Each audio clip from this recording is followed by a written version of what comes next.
आदरणीय श्री गौतम जी टेटवाल साहब पधारे हैं। आपका आत्मीयता से स्वागत है, अभिनंदन है। भगवान आपका कल्याण करे।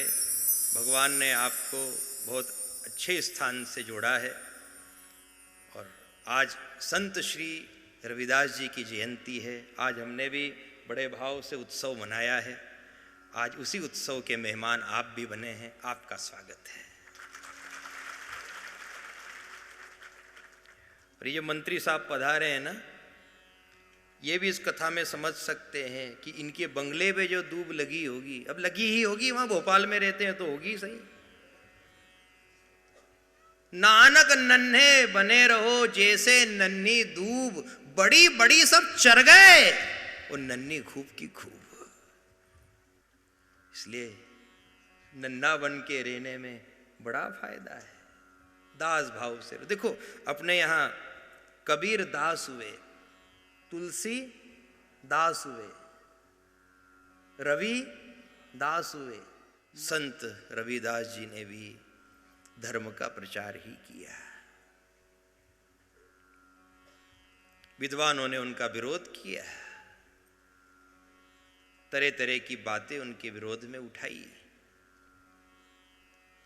काशी के राजा के पास चले गए सब मिलकर के और कहा, रैदास है और इसने सब मर्यादाओं को लांघ दिया, इसके ऊपर सख्त से सख्त कार्रवाई की जाए। काशीराज जानते थे ये पहुंचे हुए महापुरुष हैं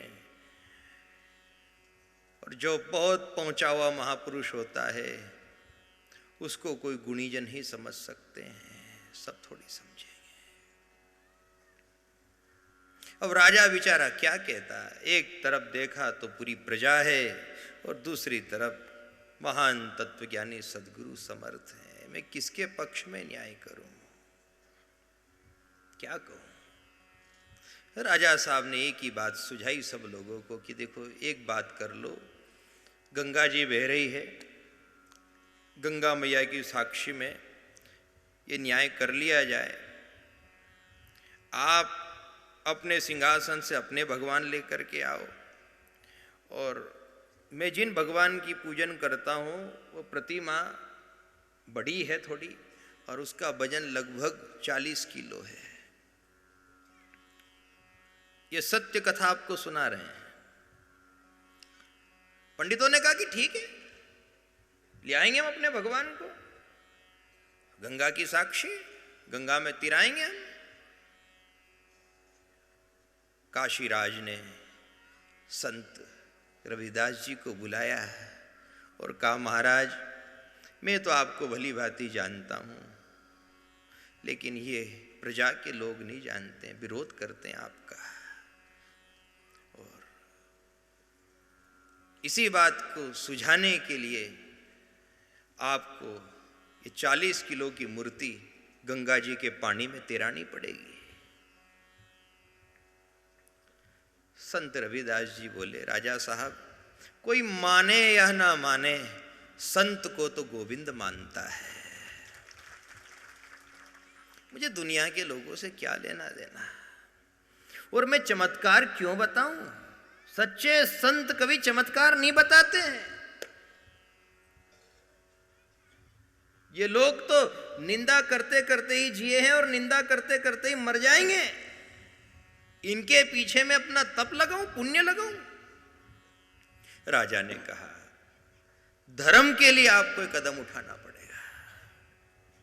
यदि आज आपने अपने आप को छुपा लिया तो सनातन धर्म कमजोर हो जाएगा, भक्ति कमजोर हो जाएगी, भक्ति के ऊपर कर्मकांड हावी हो जाएगा, और जब भक्ति के ऊपर कर्मकांड हावी हो जाता है तो वहां भगवान नहीं मिलता है। ठीक है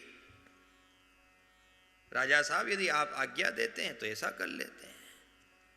अगले दिन गंगा के किनारे पूरी प्रजा इकट्ठी हो गई। सामूहिक रूप से सब एक लड्डू गोपाल को लेकर के आए थे और उन्होंने लड्डू गोपाल को गंगा जी में तैराना चाहा। पंडित लोग वेद मंत्र पढ़ने लगे। इतने जोर से वेद मंत्र पढ़े उन्होंने कि उनका गला बैठ गया, पर लड्डू गोपाल नहीं तेरे, गंगा जी के जल में वो समाहित हो गए। सबके मुंह उतर गए। पंडित एक दूसरे का मुंह देखने लगे, और कौन सा श्लोक बोलना रह गया, और कौन सी स्तुति रह गई, क्या करें अब। राजा से आंख मिलाने के नहीं रहे।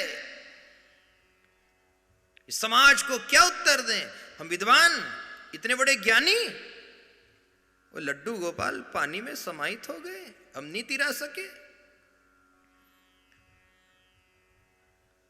संत रविदास जी की बारी आई।